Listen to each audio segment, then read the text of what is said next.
Hey everybody, welcome back to another Face Reactions. I'm Griffin, that's Theta, and we're here to watch some Witcher Mercury. Last episode...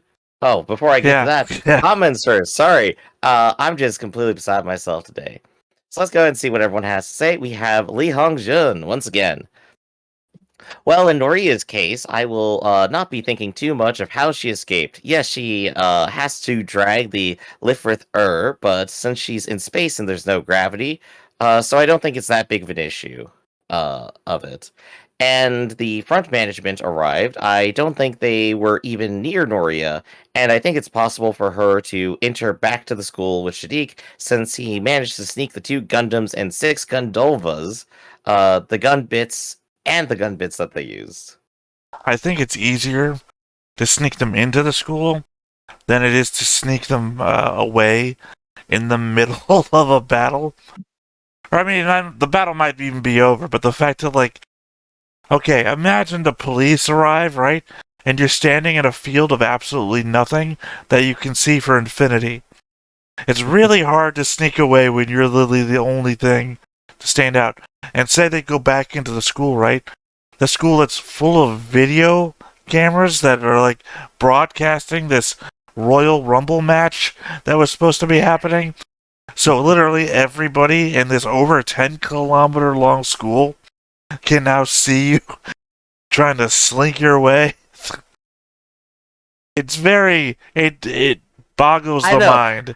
Funnily enough, the setting is exactly the type where someone says, I saw a mobile suit moving from here to here, and everyone else just goes, so what? This is the school for mobile suits. Seeing one of them moving from one location to another into a hangar, totally normal. Do you know which one was the one that caused the attack? I don't know. Do you know which one was just dueling Suletta and that's kind of all they did? Nah, not really. Wait, are you suggesting that the people who are getting murdered and are literally getting PTSD stricken by these things don't recognize the ones that attacked them before in another location? Well, by the way, they did recognize them, which destroys your entire argument off the base. Remember, they're literally sitting in their control room saying, hey, aren't those the ones from Planquita? Oh shit! So yeah, they did it. The school full of mobile suits did recognize the terrorist Gundams immediately. My argument is that not all information is had by all parties. The people who recognized it maybe didn't see where they went. The people who saw where they went maybe didn't recognize it. Not all parties have all information. No. I'm putting the two things together. That okay, maybe the front forces were far away. Okay, sure. But they can also see basically forever, right? If these guys slink away towards space, we'll just pursue. They've got no ship to get in. It'll get them away faster. If they go back into the school, sure. But everybody that was in the school, they just saw them break through the wall, remembers them. Some of them are still in the field dying.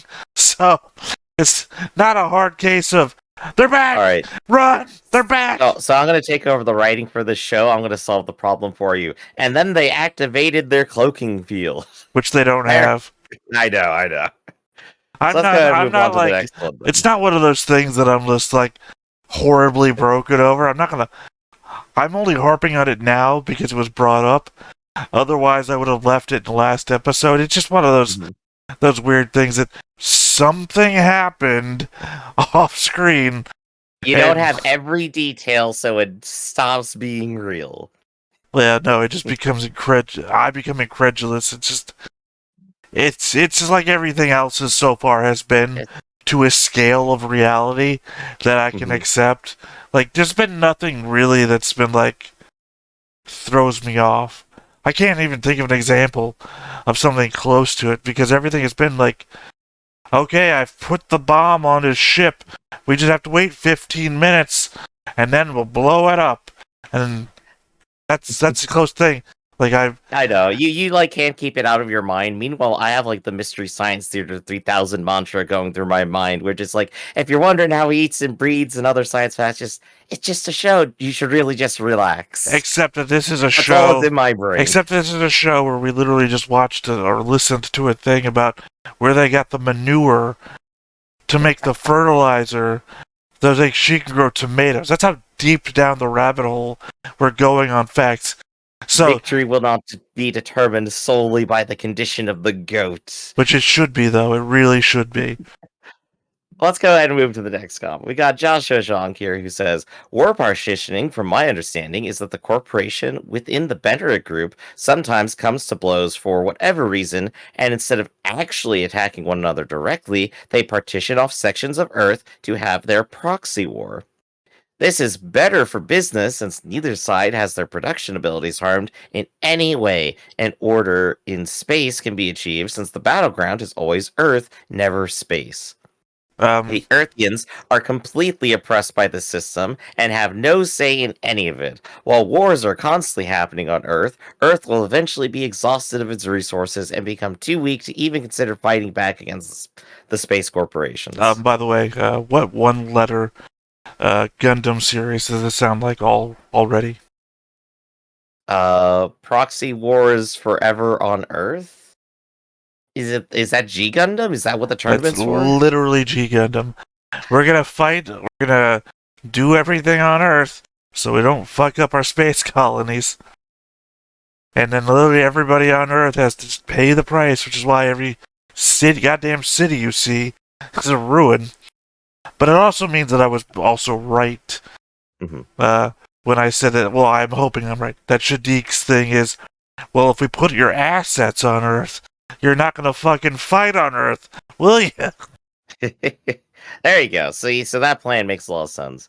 At least with G Gundam, like, it's a spectator sport, and people are happy to watch it most of the time, it seems. Well, it feels like most people have abandoned Earth, and then you still have, like, native people to Earth, but that's, like, a choice, it feels like. Because you still have Tokyo, and you have Neo-Tokyo, but it feels like old Tokyo is, like, a ghost town? Well, not the ghost town, like the dregs. Like, you see people just like, I don't know how to describe it without just insulting a real place. I guess we could save the socio-political commentary of G Gundam for when we start watching G Gundam. I mean, I hope we dig into it someday, but it doesn't seem like it's going to be on any voting list anytime soon. If we ever do get to it, I'm probably going to be laughing half the time. It's going to be great. No, it's got some of the best openings. Of course, there's more here from Joshua, who says, Shadiq's plan to create a Cold War by providing the necessary military assets and facilities to Earthians, the contemporary power monopoly of the Spacians, will be broken, and to gain an equal footing with each other, both Earthian and Spacian will be forced to increase their military spending, which will in turn provide excellent profits to the Bennett Group, a gigantic military-industrial complex. And by doing that, they will also create a very delicate but very realistic facade of peace, while also becoming the person who holds the power scale in the first place. But what will it do to Roleplay Corporation? Roleplay Corporation's getting screwed in all this because you're bringing the fighting to Earth. And what are they going to do? Charge more to fill in the potholes? They can and will. Oh gosh, that's like the anarcho-capitalist dream. It's like, yeah, the company has to keep filling the bottles. Look, if we don't keep increasing our budget every year, they won't keep giving us the money. The Bennett Group has broken the NAP. Like I said, as it comes up in the Venata's Hearts thing, roleplay, I think we said, or I said at the very least, it feels like the another corporation that's the size of the Bennett Group that just has nothing to do with mobile suits. We gotta learn more. Meanwhile, well, they're more listed. comments from Joshua. I mean, if they control space travel, I mean, that means even the Bennett Group is like, shit, where's our roleplay transport? We got places to be. Just constantly under the surface. Side note, this episode is a perfect example in showing the gap in mobile suit technology between the Spacians and Earthians, and how said technological differences influence both parties on their approaches during combat. The garrison forces heavily rely on their performance of the mobile suits and superior weaponry to the point that they don't even bother making evasive maneuvers to avoid incoming attacks. Whereas for Dawn of Fold, their mobile suits were more tuned for urban city combat, and all were equipped with weapons that use physical ammo and physical close-range weapons. While this is considered a disadvantage, they made up for their ability to leverage what they have and apply guerrilla tactics, e.g., setting explosives, engaging in combat in narrow, compact areas, and actually trying to evade incoming hostile projectiles and beams used by the garrison forces. Imagine if the Bonatus incident didn't happen and Ox Earth were to continue its research and development on Gundam technology. Earthians would have been able to stand a chance against the Spathians, and the scenario would have been very different. But that would also mean that wars between Earthians and Spathians will keep on happening since both sides have technology capable of tipping the scale of balance. Two things. One, I meant to stop you before you get to the Ox Earth thing. I just didn't remember when it was coming. I thought what we saw wasn't representative of the technological differences. I thought what we saw was that the garrison forces were just bad at their jobs. They're like the Gohans of early Dragon Ball Z. They just didn't learn to dodge! When it comes to the Ox Earth thing, sorry, I just get both my things out and then let you respond. All good. The Ox Earth thing, they clearly had two Gundams on Earth, right? Those They don't look like the pre-production Lifrith models, so... Because otherwise, why would you put all of your, hey, let's fight for Earth independence models on an asteroid as far away as possible? I guess, so not everything gets destroyed at once, but at the same time, you could have fought back harder if you had 3 extra Gundams on hand. I mean, Ox Earth clearly was not concerned with starting a war or winning it. These are the circumstances that have occurred afterwards, after 20 years of stuff happening. 21 years, yeah. Yeah. So it's been a while since that point. They clearly weren't trying to start up a war and have Earth revolt, but this is the hypothetical. What if Earth had more Gundams? Each one at permit 3 takes out 8 to 10 other mobile suits instantaneously. Well, it had to have been some matter of factoring in there, because Ox Earth is an Earthian company on a planet that doesn't have company. Well, I guess technically Rope Lake could be an Earthian company. We don't know. They handle all of Earth's transportation and all of space, so it's hard to tell. They could be literally the Moonian Corporation. What I think I made that joke about Nika 100 times now, that she's the bridge between Earth and space, which has to be the moon. Oh gosh. But yeah, no. I've got to imagine it has to be some sort of factor that this is an Earthian corporation in a field dominated by Spacian corporations. That they might have thought, we're literally a gun maker that lives and works in the middle of a battlefield. We could probably take our own things and fight for our own independence. Possibly. And our last comment right here is from Delta Halo 241. One visual from the episode that I appreciate, that I've seen others talk about online, when Rajan is talking about the war and how it affected the people that fought it, he dilutes his tea with the milk. We then get the parallel shot of Mjorn's teacup, which has yet to be diluted, so in a way it represents her innocence to the horrors of war. It is definitely a nice little visual metaphor at the very least. That it directly represents those things is, of course, always the problem, but I think it is still good. I think it definitely represents Bjorn maybe slowly having to figure it out from other people. I responded to the comment and I made the same thing that I said. I think the last 2 episodes, the analogy to the All Quiet on the Western Front first 10 minutes. Where you go from energetic, say, ultra-nationalistic school youth to terrified, PTSD-ridden frontline newcomer. But I actually think it works in reverse. The visual analogy. I mean, the tea with milk in it versus tea without milk in it. In that, God, Sorry, go ahead with your thing. I'm losing my track.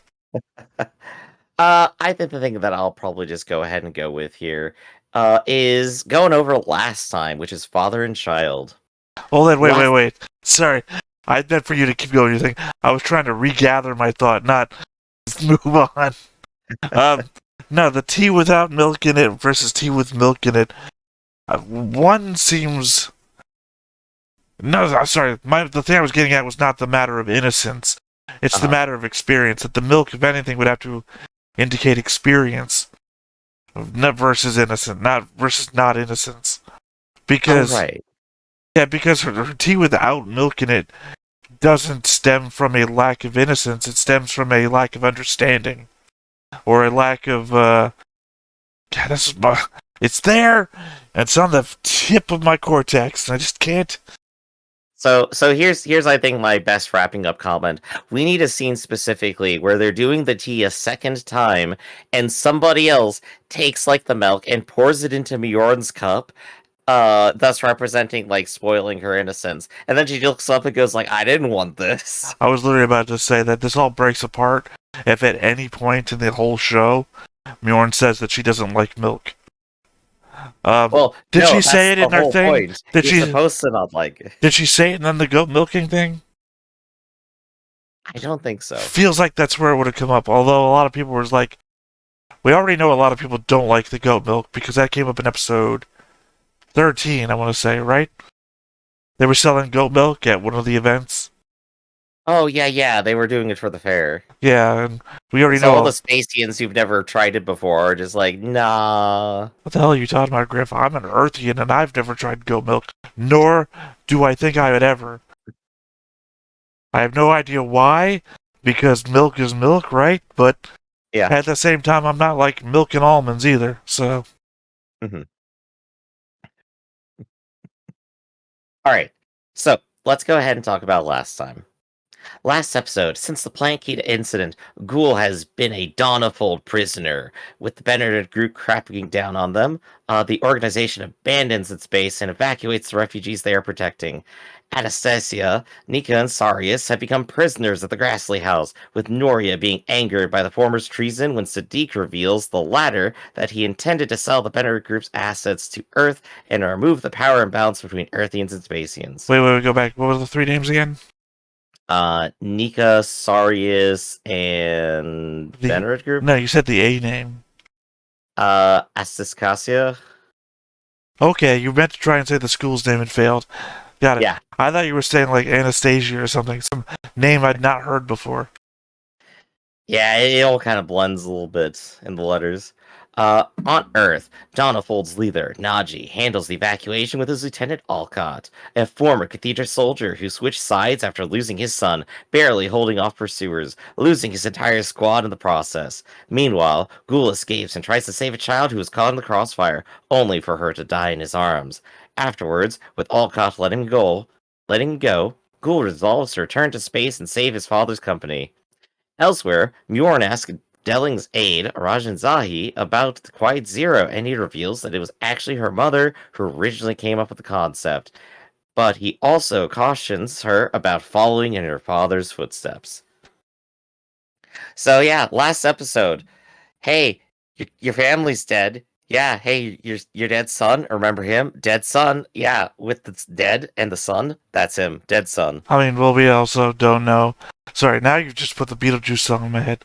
Dead Mom, which is a kicker, by the way. We don't know if Laudna's dead or not, so that was kind of left up in the air, so yet to be resolved. Right. But I was more just referring to Alcott and his past constantly getting brought back up.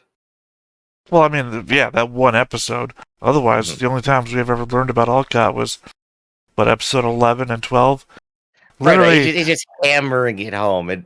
Literally, the only time anyone said his name before was when Noria told him to get out of the way when aerial rebuild fires her massive laser. Mm-hmm. So let's see. So what are we expecting for this episode? Well, before we get into expectations, I do have a couple of thoughts. Oh, sure. The data thought corner. But they're entirely not based on last episode because I thought last episode was basically almost like a bottle episode, in that it was like a Bob-centric one, so we don't really have a lot to work with there A Bob episode, yeah. Yeah, until we see more.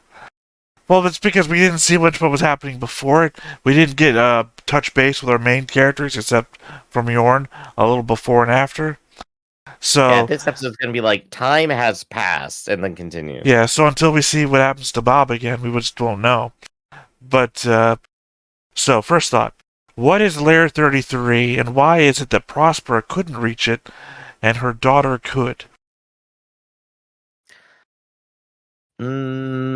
I would go ahead and say I've been having a pet theory in the back of my brain that it is easier to do the permit stuff if you have a younger brain.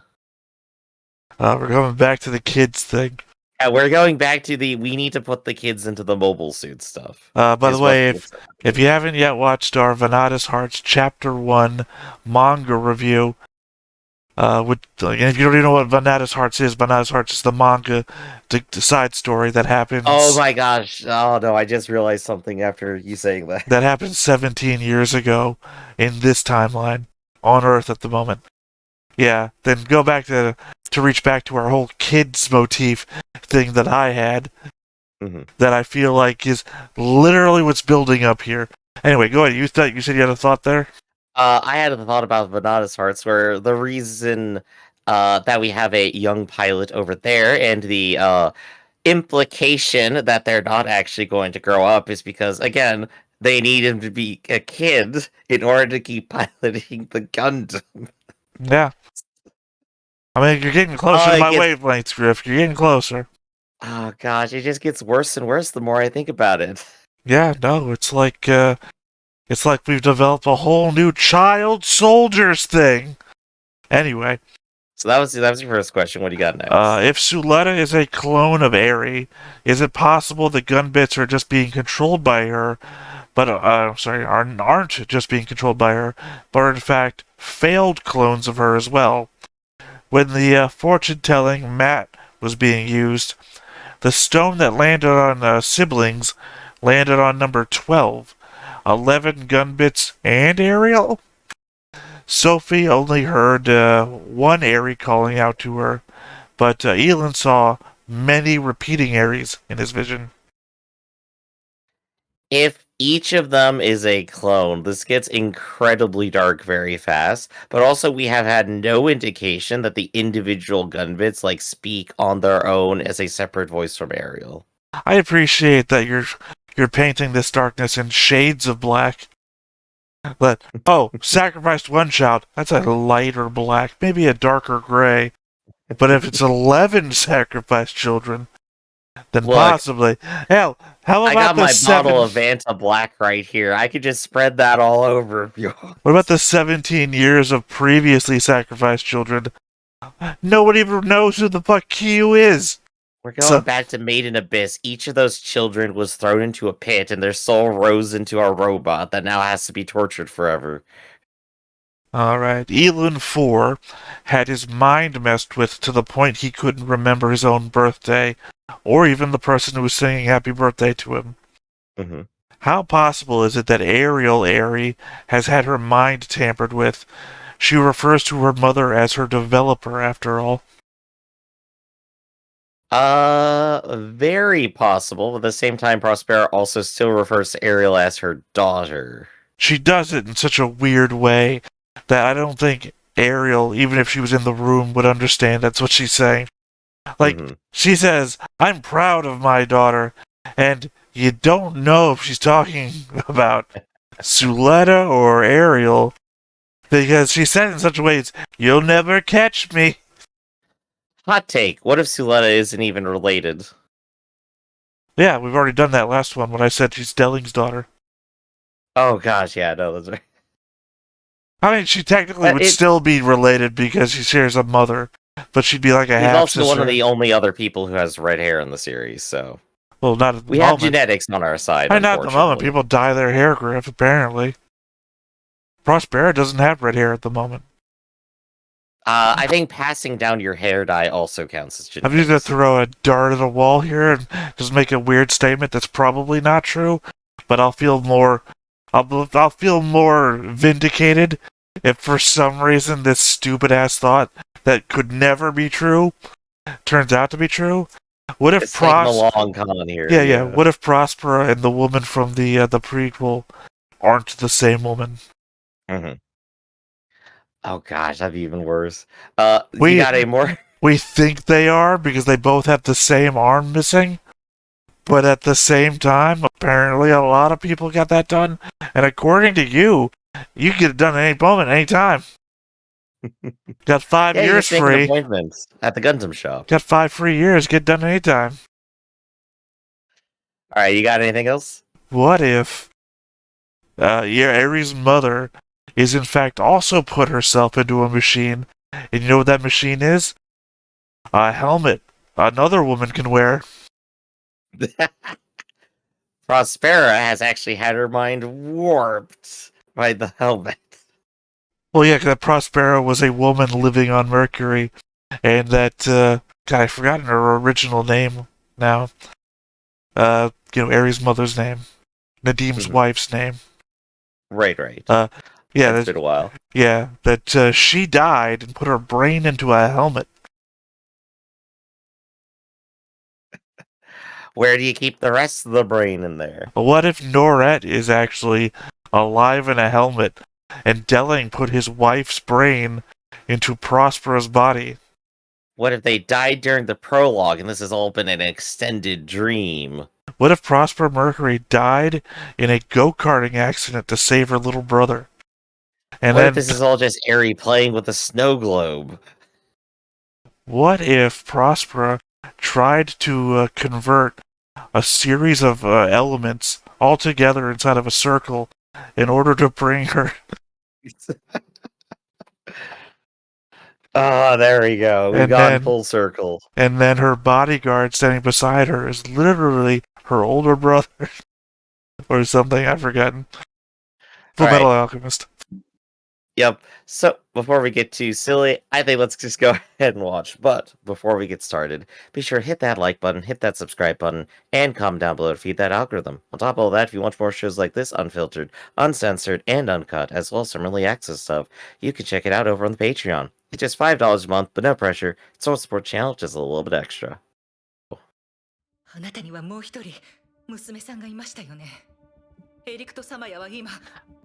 Oh yeah, confronting Prospera directly about it.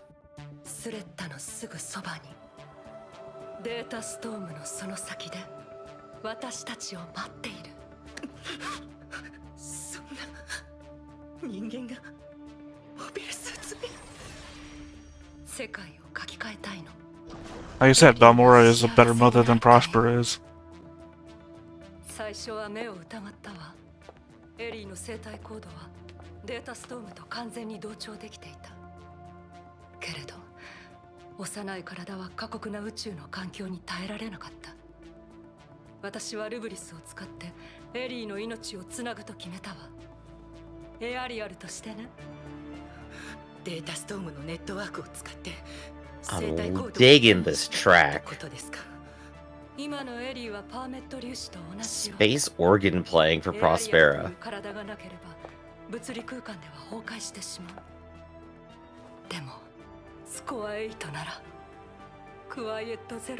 From 6 to 8 already. Okay, you look crazy now.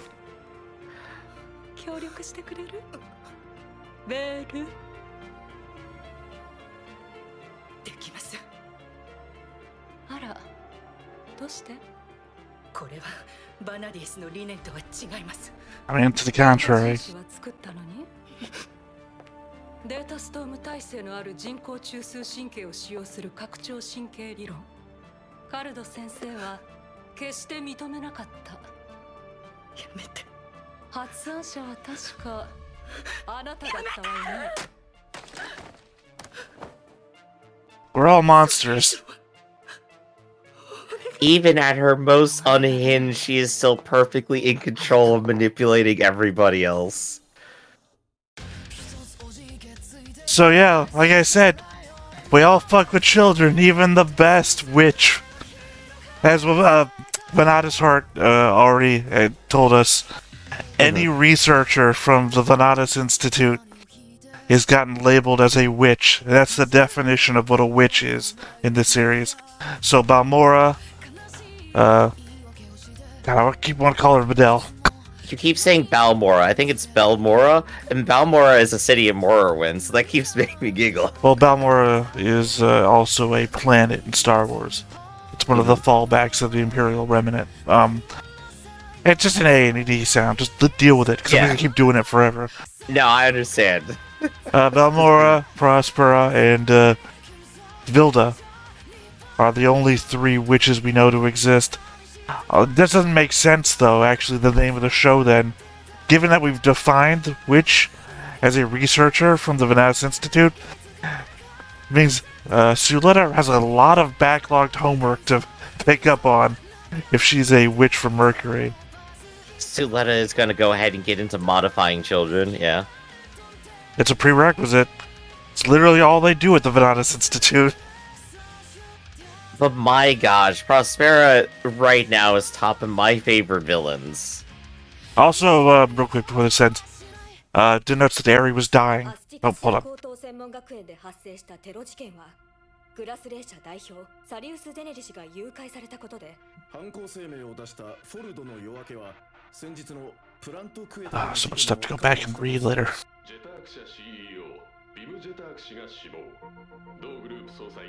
Told you these two had something more. They're just at their desk. Don't really know.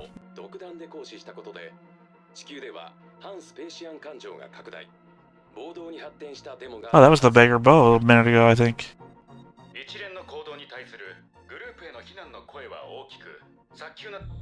Do you love the look of like a mobile suit just leaning against the building? CEO の映像メッセージが一度だけフロント管理者が引き続き捜索中です。 Alive. 2度も襲撃されてまだ捉えられないのか。あなたもオープンキャンパスにいたのではなくて Oh, that's right, we thought he was dead. I almost forgot. Well, they thought he was dying, but I guess a bunch of kids wouldn't know. このままではええ我々は新しい総裁を選ばなければならないわ Oh, that group is already on top I thought of it. I thought she said the name Ellen. I was just waiting for it to come up. ミオリネちゃんはデリング総裁の後を引き継がないのかな血縁だけじゃトップにはなれないからねそうだな。御三家のどこかが後ろ盾になればあるいはシャリク今さら組むつもりはないよ。本社に行く。みんなを待たせているからね。 He intends to kill his possible rivals.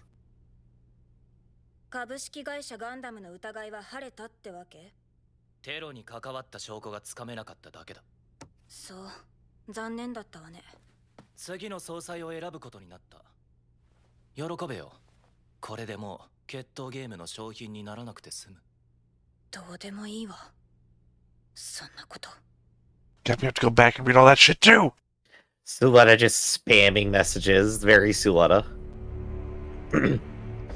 Well, now she has to deal with the whole murderer thing that she said.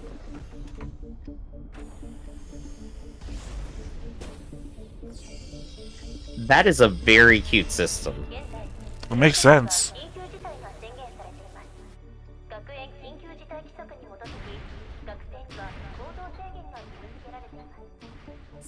School band practice has been cancelled. うちの親も来週迎えに来るってロージは休学しないのセセリアこそどうするつもり私までいなくなったら決闘できないじゃん責任感あったんだもうすぐお姫様の誕生日でしょ Remember, those two are also from the same house. 見届けようかなってさどけやすれんだいつまでニカね拘束されなきゃなんねんだよ Oh, we got you on the warpath. For Nika, by the way. A relationship that I talk more about in one of our previous episodes. 結局そういう目で見られてんだよ俺たちだからってエアリアルやアーシのデミまで没収する必要あんのかよスレッタだって我慢してるんだ。あと2日したら定額もと。お前ら何やってんだ。テロリストは出ていけよ。こないだのガンダムもお前らが引っ張り込んだんだろ。んなわけねえだろ。ソフィーたちのことは何も知らなかったんだ。だから僕らに嫌がらせするのはやめてくれ。同じ魔女だからかばうのか。魔女？会社の人が言ってたよ。ガンダム作ってた奴らはパイロットの命使って実験してるって。私たちのガンダムはそんなんじゃ。奪ったろランブルリングで。 Our 40-year-old classmate. チュベジは大切なやつだったんだ。なのにチュベジを返せよ人殺し。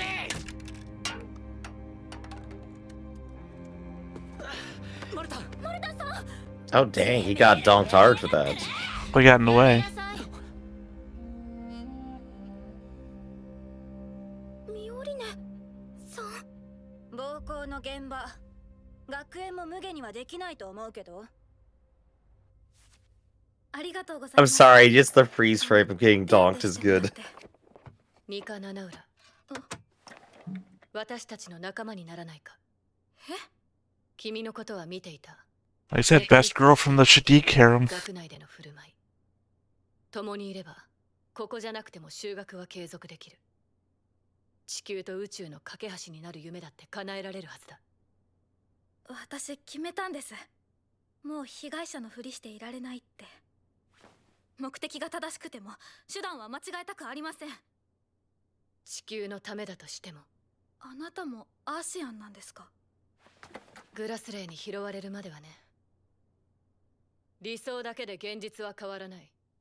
君もここを出られない。私はシャリクと共に叶えるよ。地球と宇宙の架け橋になる夢を。担当直入に言います。 You could join us, or you could just be our captive. What's your choice? スレッタ・マーキュリーを籠絡する段取りは総裁選が始まるわ。決闘ゲームはここまで。それにランブルリングでの消極的な戦闘行為、私たちは失望しています。状況を観察していただけですよ。エアリアルは先の一件で一時的に没収されています。命が惜しければ全力。 It's weird they didn't do anything with the Faract. He is a Gundam too, after all. I guess they're just a part of a different company, so they could, like, dodge blame. すぐに一番になります。そのつもりだよ。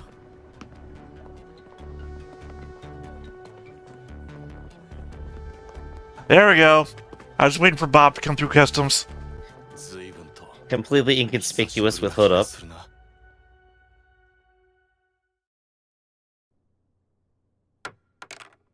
ラウダ、ペトラ。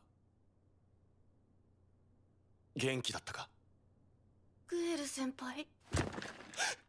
兄さん、兄さんが。 Hey bro, nice to see ya. Dad's dead. Yeah, wait, before you hug me, I got something to tell you.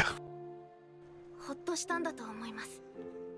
グエル先輩がいなくなって、そしたら今度はあんなことが起きて、ラウダ先輩いきなり会社継ぐことになっちゃって、グループからは説明だ、責任だって問い詰められてばっかりで。ごめんなさい、お父様のこと。ああ、知っている。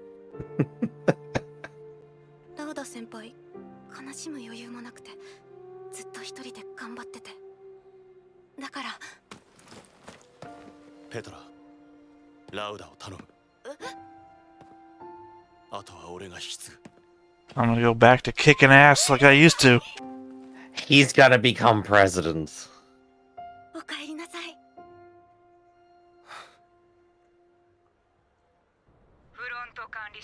Well, he's the older sibling, so I guess if it's a familial thing. どういうこと？ Mhm. ニカ・ナナウラを連れ出したのは管理者を装った別人かと。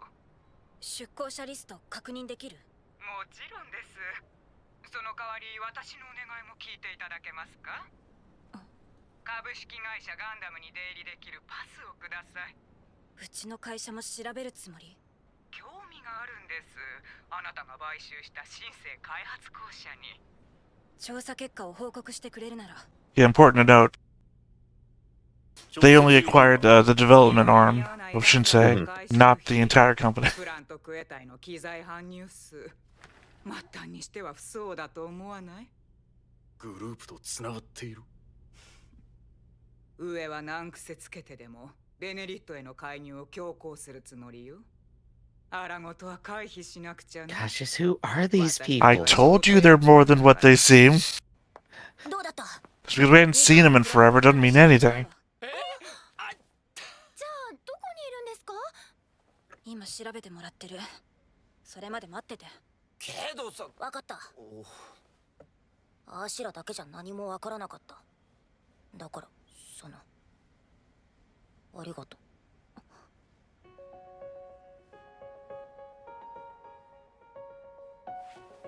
どういたしまして。それじゃこれ。会社は営業停止中だけど維持管理のコストは発生してる。こっちの支払いも確認してくれよ。 We're all happy you're here. Here's the paperwork.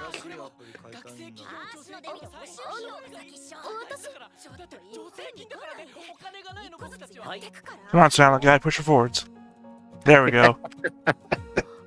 Oh, adorable.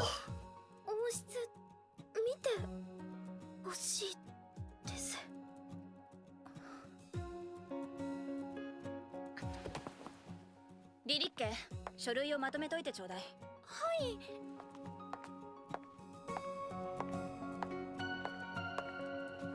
い。行くんでしょ？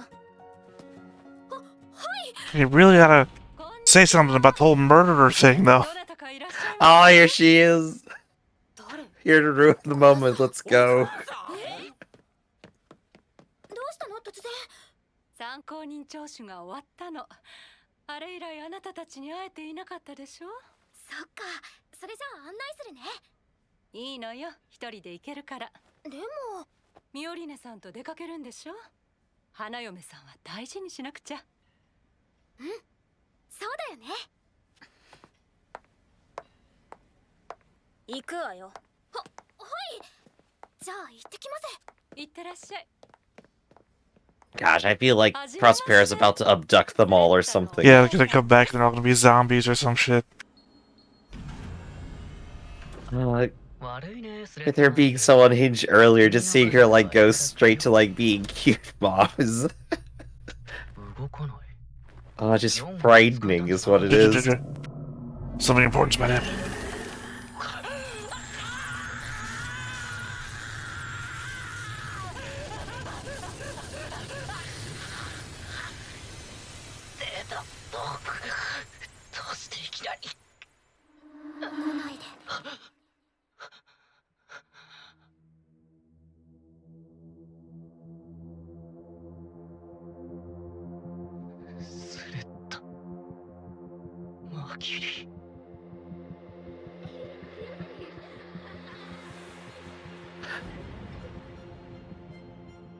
We said a number of them.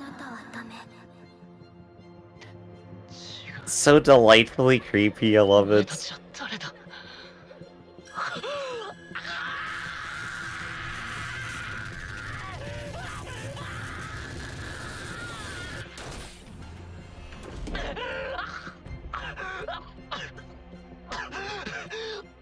It is strange that the Elans are the only ones that ever see multiple Suletas. Or, I mean, They're the only other ones that can. So be good. I didn't mean anybody can. Well, I guess people who have Gundams can.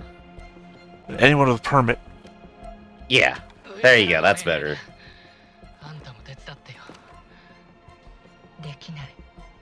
強化人士をいじくることに比べたらなんてことないだろう。だったらどうすればよかったの？はあ？仲間も研究も全部燃やされて、ペイル社で飼い殺しになるしかなかった。それでもいつかガンドの理念は未来につながる。それがこの人体実験だって。自分は死にたくない。けどこっちの未来はどうでもいいっていうのか。違う、私は違わないだろう。 This is where he's out of line but also has a point.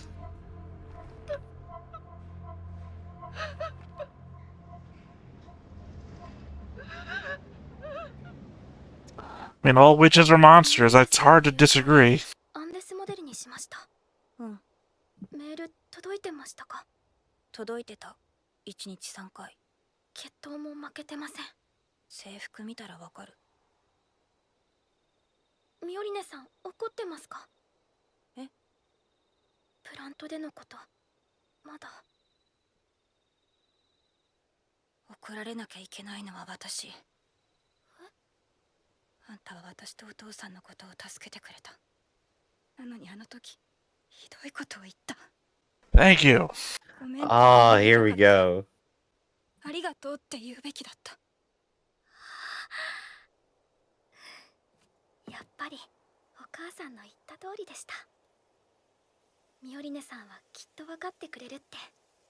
That was the wrong thing to say, Soletta. 正しいことをしたんだって。正しいこと？はい、逃げたら一つ、進めば二つ。あの時逃げずに戦ったから、ミオリネさんを地球寮のみんなも守ることができました。なんでそんな風に笑えるの？助けてくれたのは分かってる。でも人をべしゃって殺しちゃって、私は笑えない。正しくっても笑っちゃいけないよ。でもみんなを救えるのは私たちだけだって。お母さんがそう言ったの？はい、お母さんが言ったら You'd have to choose between your mom and everything Yeah. else. Here it goes. 諦めろって言われたら、それはちょっと困るかも。でもお母さんが言うなら諦めません。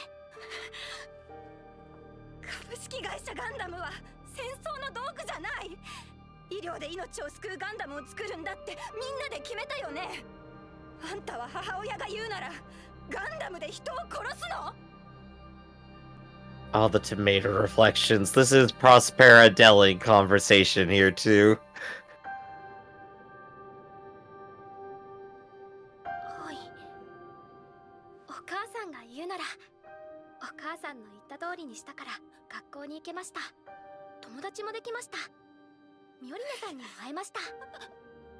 だからお母さんはいつも Because you're her sword. Because you've been raised to be her sword.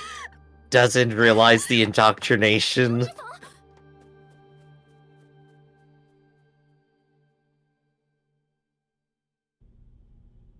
もう少しよ。待っててエリー。 Slap! Ah, that's what the helmet's for. It protects against that.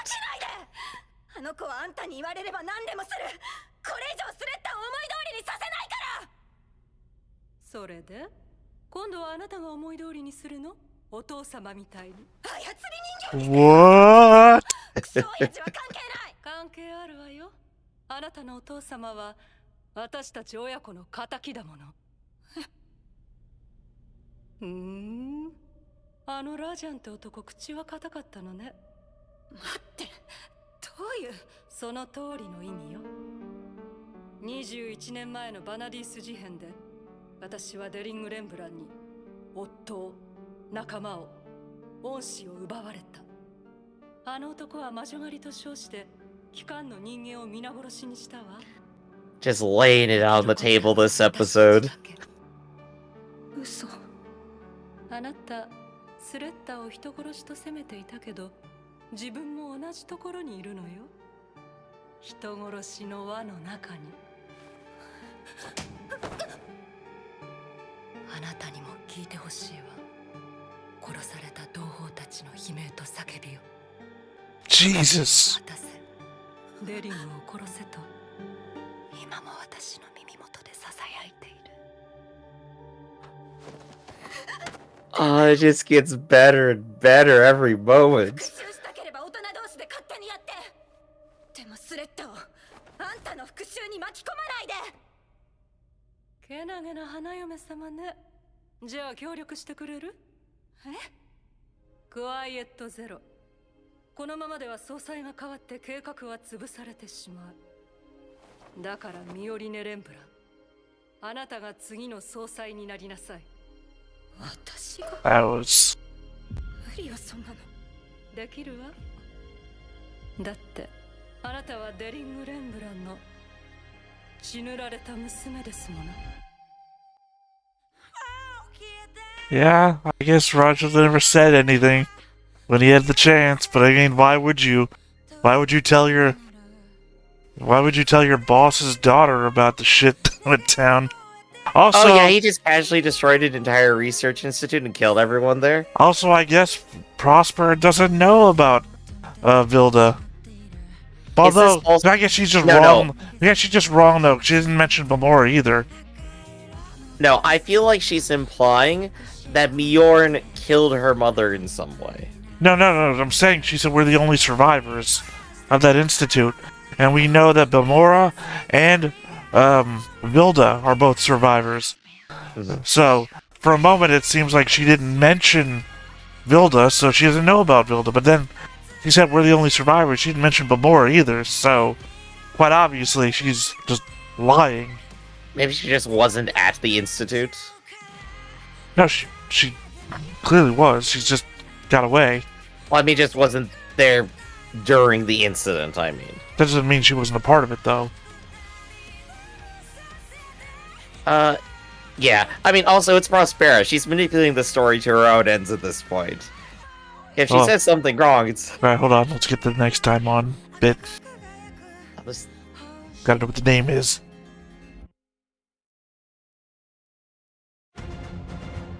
Jikai, 機動戦士ガンダム水星の魔女大切なもの Alright, something else I wanted to bring up. Awesome shot. That, from the very beginning of the episode, but I kept feeling like shit kept happening that I did not want to interrupt to bring up. The indication from Prosper was that Eri could not survive in space and was dying, and the only thing that she could do to save her daughter was basically to upload her into the data storm. Right. It gives more context to what was happening there, which, yeah, that's slightly more fair. I mean, it's still terrible, but I mean, that's slightly more fair, right? It's a more human understanding thing that, like, you know, there's literally a, I think it's an Outer Limits or a Twilight Zone episode where the dude's dying, he uploads his brain into a computer, and the whole thing is, I can't survive being a computer. It's not that this hurts, it's just so alien that I want you to kill me now, sort of thing. The thing with Prospera, the worst thing is that she's so eminently understandable. Everything that she's done is, like, completely understandable. Yeah, of course she wants revenge. Everyone is dead. She's still pretty mad about that. Everyone she knew and cared about dead because of this incident. I think she's a little angry. Putting the child into the machine. Yeah, she just literally lost everyone. What else is she gonna do? And now she's here still she is. Pretty mad about that. That's my favorite bit from what you just said. Everyone she knows is dead. She's still pretty mad about that. But yeah, despite like how unhinged she seems, despite like the terrible things she's done and the terrible things she's implying she's going to do, she's still so eminently human that she is a fantastic character to just watch in motion. Well, that's what I was saying. That, well, I didn't say it because I didn't want to interrupt the scene where I said, "Oh my god, that," and I just cut myself off. Yeah, no, we were both thinking the same thing. Well, it's the scene where she's pointing and her hair is just floating back, and I was like, "Oh my god, that's a GIF right there." It's like this is such a moment. But the thing I always think when I'm talking during scenes is that I always want to remind you is, remember, anytime your voice is coming out, it's a thing the viewer can't see on screen. Right, gotta give it a little breathing time. Well, that's why in the extremes I'm always trying to cut you off for a moment. But yeah, no, God, so much. This was Prospera's turn to the character that way back in Cradle Planet, not the re-recording that I just did a little while ago, but like episode 1 where we discussed Cradle Planet, and I said Prospera is going to be the villain. I had this show nailed from episode 1. Oh gosh, you sure I did. What else though? What else stuck out? She literally just laid everything out on the table these past 2 episodes. Well, I mean, Mjorn comes back with the incredibly reasonable, well, why don't you adults just kill each other? We don't have anything to do with this. Leave Suletta alone. Just kill yourselves. I'm fine with that. I was like, well, I can't kill my... Even if I was to leave Suletta alone, I can't do that because the presidency is now up for election, and my whole plan will be screwed if, I don't know, let's say our kid who has both black and pink hair gets elected to presidency somehow.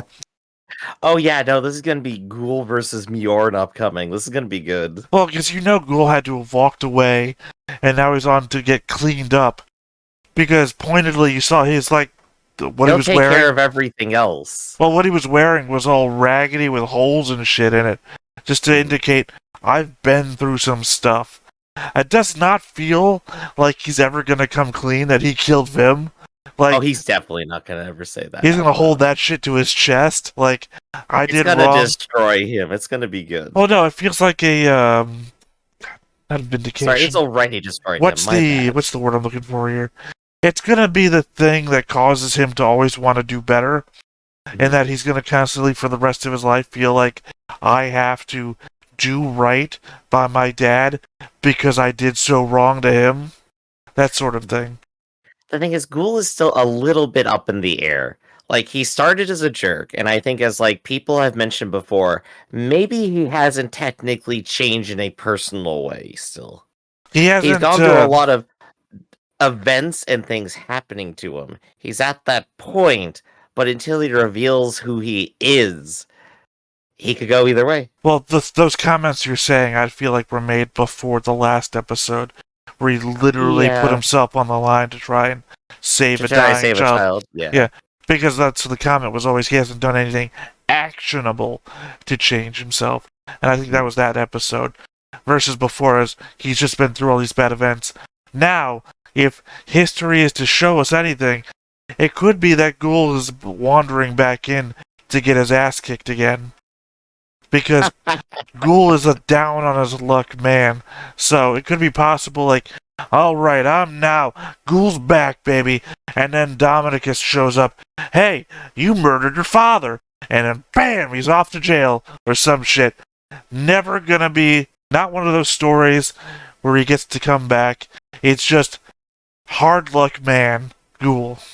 Whenever we get to the end of this series and it just turns out that Ghoul just never gets a chance to shine, he just keeps being put down, I'll be laughing so hard that this one character goes through the whole series just suffering.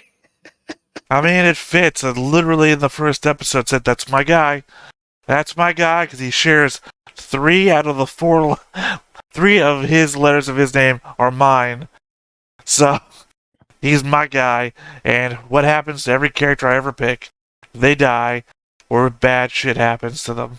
So, speaking of similar things, we didn't know until it was revealed, because it could have gone either way. What would Suletta's choice be if it was Prospera versus Mjorn? And she just said it out loud. I mean, we couldn't have known, but I think we all know what she would have done, so... wasn't a huge surprise. It was a emotional punch, though. Right, exactly. That's the point of it. Bjorn realizes how far the indoctrination goes. That Suletta is just such a puppet right now as she is. But yet Suletta is constantly reaching out to other people, trying to get their attention, trying to get their support and affirmations. She wants more than one person telling her what to do.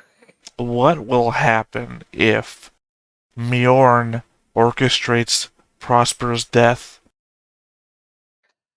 Oh, no.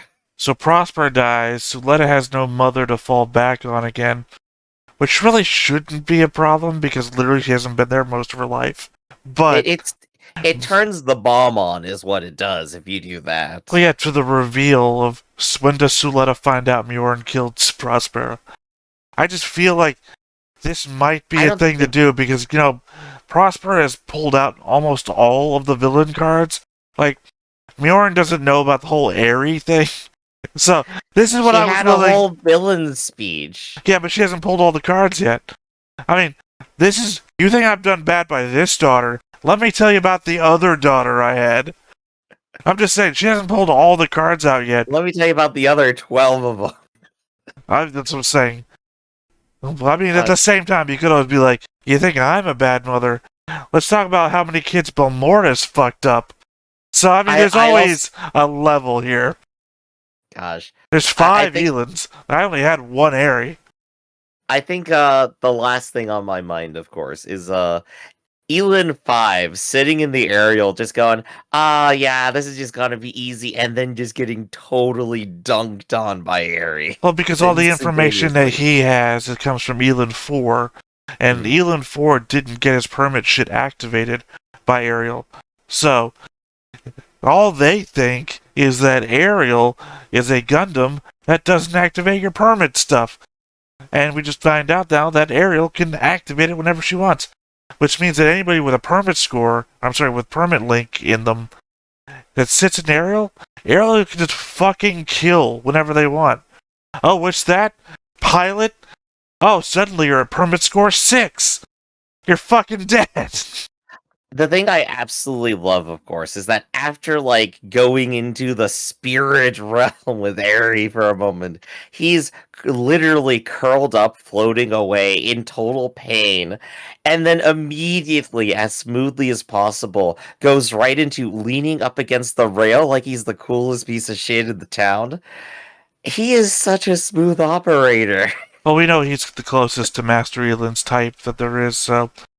And you know immediately he goes from getting hurt to lashing out at the next person he sees. So yeah, he doesn't contain that very well for long, but he also makes the attempt, which is so hilarious. Oh, God. Also, the reveal that Best Girl on Shadik's side is also Earthian, which I guess makes sense that Shadik, being Earthian himself, got a bunch of Earthian crew that is very sympathetic to the Stop Earth from Being Battleground plan. Yeah, no, that makes perfect sense. Yeah. I mean, we didn't see Noria, but I guess Nika got her hand out again. And at the same time, Choo-Choo screaming about Nika being missing. Really fitting into that ship that I've put together since the novelization discussion that we had, also on the channel. We gotta get their sudden development in an episode here. We need the reuniting of the two. And now we also have the school being as... God, it's not racist, is it? It's not specious. Jingoist? Would it be jingoist? It would be racist. It's not racist. They're not a race. I think it's jingoist because it's a tinge of nationalistic and something else. Bigoted might be an easier word to No, go it's with. not. It's not those words. Is what I'm trying to get at, Griff. Those are us concerns in the now. This is a future thing, and Spacians and Earthians are just places that people come from. They're not races of people. The bigotry isn't specifically racism. It's Right. just literally doing the thing that you see, which is going, I'm going to put that group down. Yeah, so you understand that I'm saying what's the specific thing here, and you're saying let's just use the broad term. I'm like, no, because that includes racism and everything else, which is not. I'm thinking this is either nationalistic or jingoistic. It's one of those two. Mm-hmm.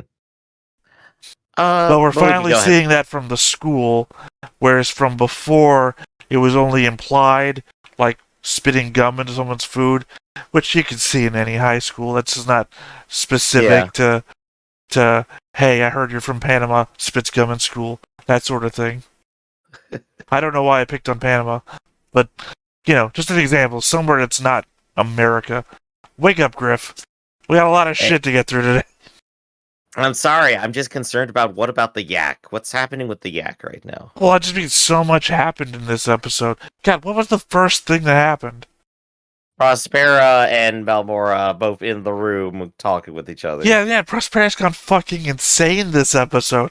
I think when someone turns away from you, like if I just we're in the middle of a conversation and I start giving my speech and forget my push to talk doesn't work anymore, just go. It's like, what the fuck are you looking at? That's the corner of the ceiling. Theta, it's all part of the plan. For you see, once I merge all humans together, we will be in reaction paradise. What are you looking at, Griff? What's up there? Nothing. It's a very interesting ceiling. That's what I'm saying. When you start giving your monologue and you look at the ceiling and you go to catch a volleyball at the same time, I think things have gone off. You started disassociating in the middle of talking to someone about your plans, yes. Yeah, it doesn't make any sense. At least when she was talking to Mjorn later on, she's like pointing at and looking at the person she's talking to. I still think she could also just be straight looking down at Balmora for sure. The best part is that the mirror reflection behind Prospera showing Mjorn looking at her. So it's like, if I remember, that's thumbnail material right there. But oh gosh, absolutely. But yeah, no, I mean Prospera going on off. It's like, what are you gonna do to me, right? Like I said moments ago, you did like 5 Elans. I only did 1 Airy, maybe 12. It's hard to tell. If I did 12, I don't have a foot to stand on. If I only did 1, then you're at least 5 times worse than I am. Well, why she gotta be honest about her crimes when she can make people feel bad? Well, that's what I'm saying. She says we're the only ones left, and it's like you just had an argument with Balmora about how you're not the only ones left, and that you can't tell me anything because you're from the same place. She's just manipulating everyone. It's so good. Yeah, it's also the double have to pay down. attention to what she's saying because half of it is a lie. It's also the double down of, yeah, we're from the same place, and oh, what's that thing you're doing that our boss said was bad too? We're not even doing the same bad thing. You're doing the bad thing our boss said was bad. Oh gosh. Well, at least next time the episode is Precious Things, so obviously we're talking about the goat and the yak. And I'm excited to see the goat and the yak again. Well, I figure it has to be a God, it could be so many things. It could be every relationship breaking is what it could be. Well, I assume it would probably be a Mjorn trying to win Soletta back thing, but I don't even know because of the way that they just left. It's like, we finally got the conversation that we've been waiting to happen, and now they're on a whole nother conversation now has to happen.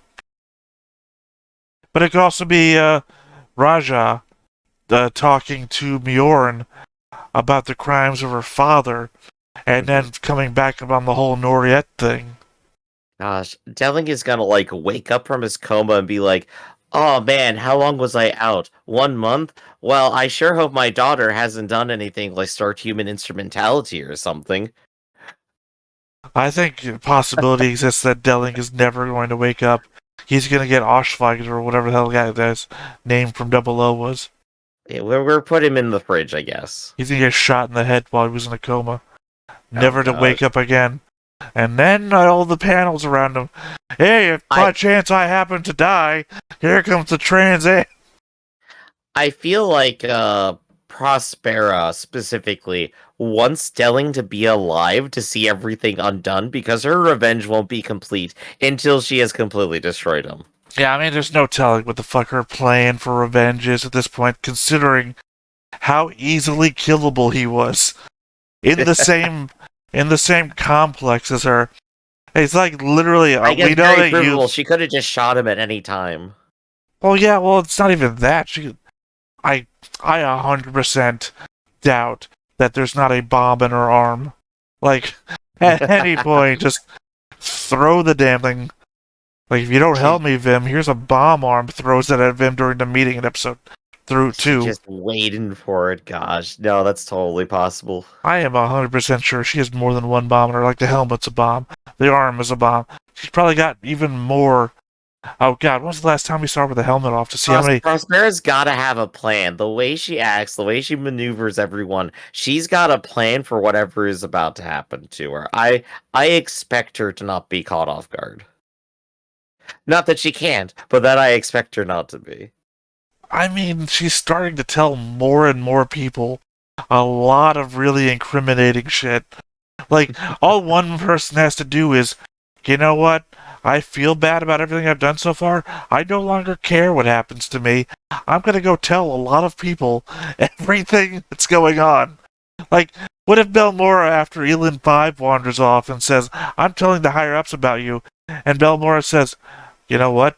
I need a clean conscience. I better go start telling everyone about what happened to Aerie. Sure, Aerie. Oh, she's gonna start coordinating with Bjord 100%. That's what I foresee. Well, we already had that invisible conversation between them, where she looks very depressed, tells Mjorn everything that happened, and then nothing happened after that conversation. To be fair, she always looks very depressed. I'll be honest. She is depression. She comes from an asteroid where all they do is abuse children. Yeah, I'd be a little depressed too. And then a bunch of them went to Earth and took it to Earth. All right, Theta, you got any last little bits to go over? I mean, well, I guess there's just so much. And I guess I'll keep it to Theta Thoughts for next time. We'll go ahead and put that in Theta Thoughts, and we'll come back with the Bloodstained Griffin next time. For right now, this has been Stoneface Reactions. I'm Griffin, that's Theta, and we'll catch you next time. See you around. Hey everybody, thanks for watching another Stoneface Reactions. If you have an idea of another video we could go ahead and watch, go ahead and put it in the comments down below, and we'll add it to the wheel. Be sure to like, comment, and subscribe, and let us know what you thought about this video, what parts you liked. And until then, we'll see you next time. Is this too goofy?